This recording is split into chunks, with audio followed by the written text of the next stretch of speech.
Okay, so when you think of ancient Egypt, what pops into your head? Probably pyramids, right? Pharaohs, epic battles against foreign enemies. But what if I told you that one of those enemies didn't just knock at the gate?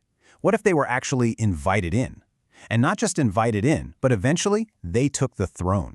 It sounds like fiction, but that's the incredible and totally true story of Egypt's Libyan pharaohs. This is the official story. We're talking pure, state-sponsored propaganda, carved right into the temple walls. And the message couldn't be clearer. Libyans are these chaotic invaders, and glorious Egypt, in all its divine might, just absolutely crushes them. This was exactly the image the pharaohs wanted everyone to see. No question. Right, so for centuries, this was the official line. The state-sanctioned narrative was that the Libyan tribes were this constant, dangerous threat, always pressing in from the western desert. The bad guys, basically. And, to be fair, this narrative wasn't just talk. It was definitely based on some real, pretty brutal conflict. I mean, the late New Kingdom saw some major wars. You had Pharaoh Merneptah facing this huge coalition. Then, just a few decades later, Ramesses III had to fight off not one but two massive Libyan invasions. So yeah, the threat felt very, very real. And this wasn't just stuff written down in some dusty scroll. Oh, no. This was basically a state-sponsored media campaign carved in stone for everyone to see. If you were to visit the grand temples at Medinet, Habu, or Karnak, you'd see these incredible vivid reliefs. They showed Libyans with these really distinct hairstyles and tattoos, marking them as obviously foreign as chaotic outsiders, usually being trampled under the pharaoh's chariot. The whole goal was to show the king as the one and only defender of cosmic order. But, and this is a big but, here's where the story gets really complicated. Because that official tale of pure, unrelenting conflict, it's really only half the truth. There's a massive paradox hiding right there in plain sight. And this really is the central question of the whole story. Why would you hire your sworn enemy to be your bodyguard? It seems completely counterintuitive, right? But that is exactly what the pharaohs were doing.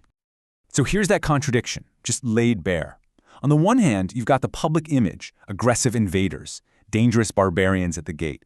But on the other hand, what was the military reality?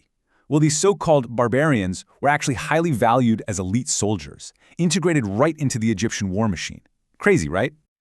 So why do it? What's the logic? Well, it all comes down to pragmatism, pure and simple. First off, the Libyans were recognized as formidable fighters, just excellent warriors. Second, Egypt was fighting on multiple fronts, and they needed more soldiers. And finally, hiring mercenaries meant that fewer Egyptian farmers had to be drafted. That kept the local population happy, and it kept the economy stable. It was a calculated risk, for sure. But see, this calculated risk, it wasn't just a short-term fix. It actually became a long-term policy. It turned into this kind of political long game that, over generations, would completely, fundamentally change the very fabric of Egyptian society in ways no one could have possibly predicted. And it was a slow burn, kind of a four-step process. Step 1, recruitment. They hire these Libyan warriors. Step 2, settlement. These soldiers and their families get settled in dedicated military colonies, mostly in the Nile Delta. Step 3, influence. Over generations, their descendants start to accumulate wealth, land, and real military authority. And finally, Step 4, assimilation. They adopt Egyptian customs, the language, they become, for all intents and purposes, Egyptian. So this is the crucial point, right here. After a few centuries of this, these Libyan Egyptians, they weren't outsiders anymore. Not at all. They were the ultimate insiders. We're talking about generals, powerful landowners, and high-level administrators who also happened to have military power. And they understood exactly how the state worked, from the inside out. And it's that combination, that deep, insider knowledge, paired with military might, that created the perfect conditions for one of the most stunning power shifts in all of ancient history. Okay, so fast forward to the end of the New Kingdom. We're talking around 1077 BCE. Egypt was in decline. The central government was super weak, the economy was struggling, and the whole country was kind of fracturing. And all of this created a massive power vacuum. And then, around the year 945 BCE, the unthinkable happened. A man named Sheshonk I, a powerful general, and, get this, a direct descendant of those Libyan mercenary chiefs. He seizes control, and he declares himself pharaoh, just like that.